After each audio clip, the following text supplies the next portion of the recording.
When I first stepped into the freelance world, I had no idea how to properly quote for a video job.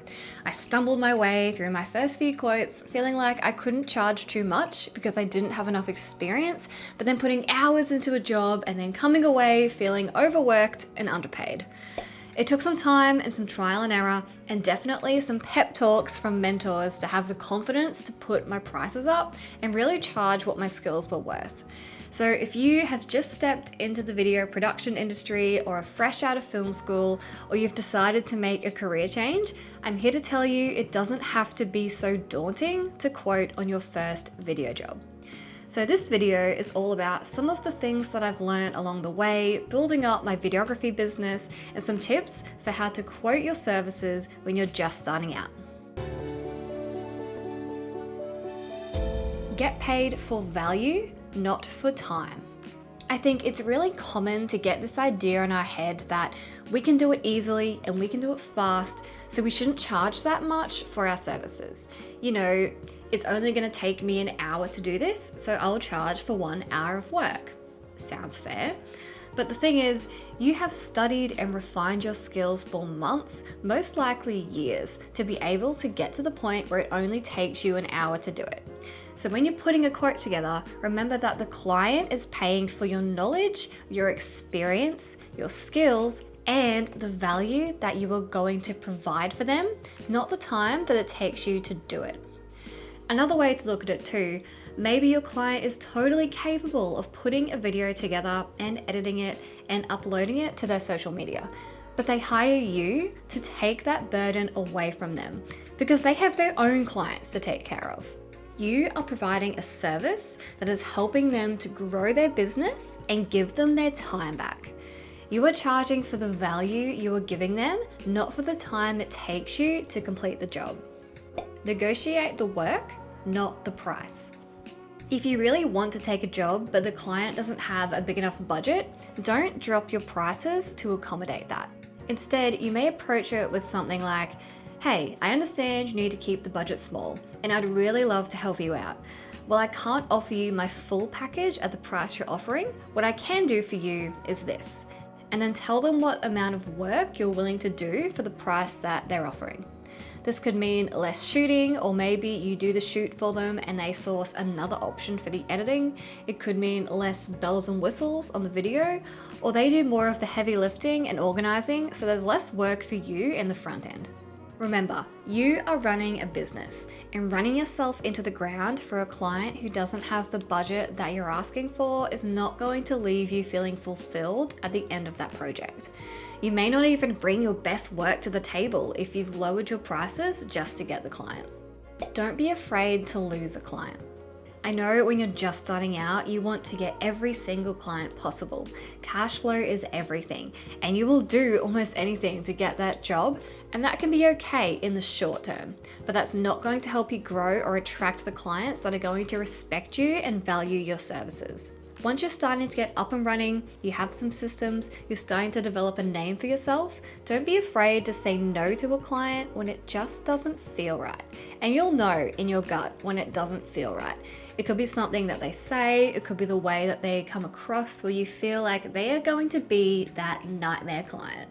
The kind of client that asks for endless revisions, or they aren't even sure what they want, so they ask you to go back again and again and redo it, and so on. It may be painful and uncomfortable in the moment to say no to a potential job, but if you feel like you and them just don't click, don't be afraid to say no. Create a pricing model. With all those things in mind, it's time to create a pricing model so when a client comes to you asking for a quote, you already have some numbers down that will give you an idea of what you're going to charge.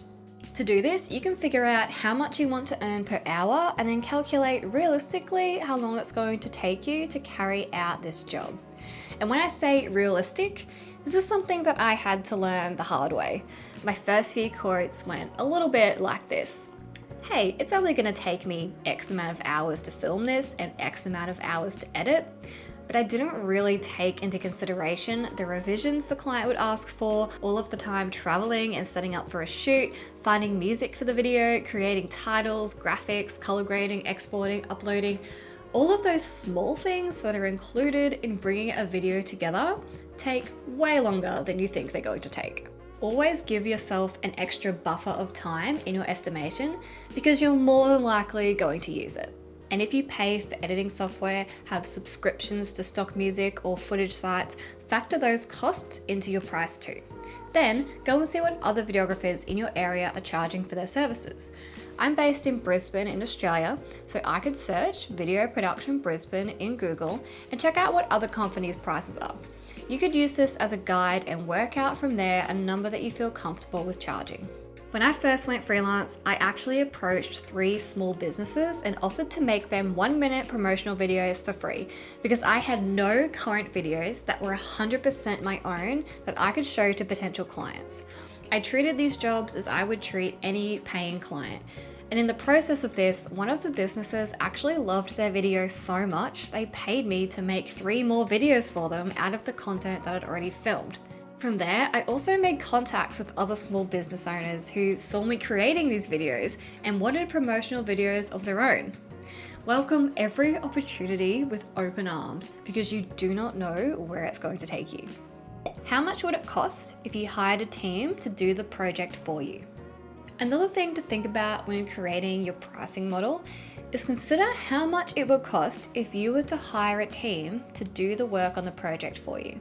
If you hired a producer or production designer to do all of the pre-production work, a director of photography to do the shooting, and an editor to handle post-production, and this would be a very small crew compared to some, how much would it cost to pay all of these people?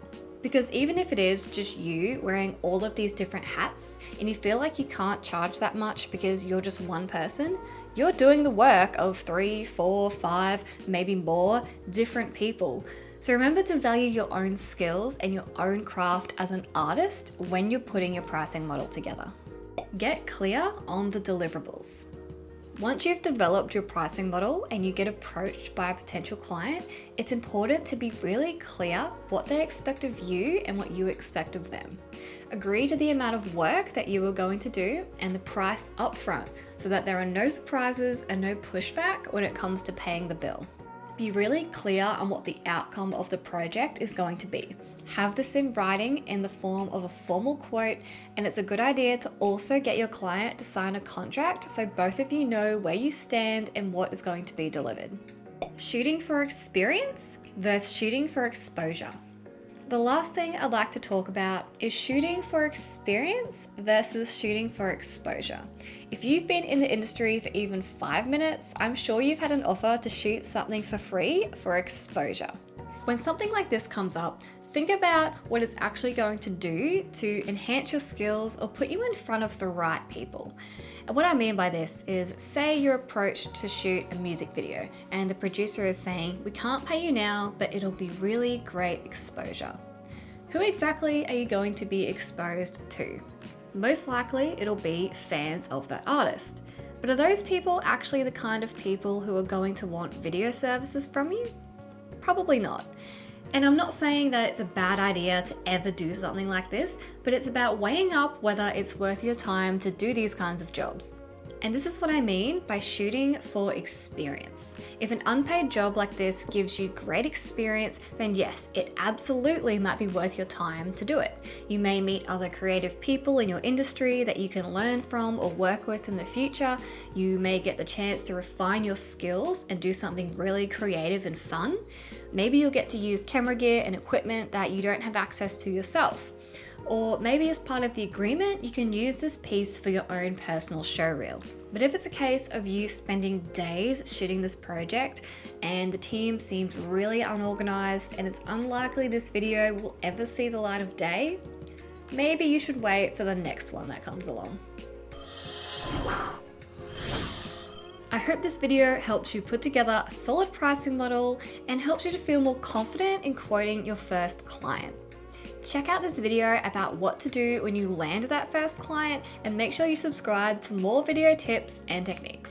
Leave your questions in a comment below so I can answer them for you, and I'll see you in the next video.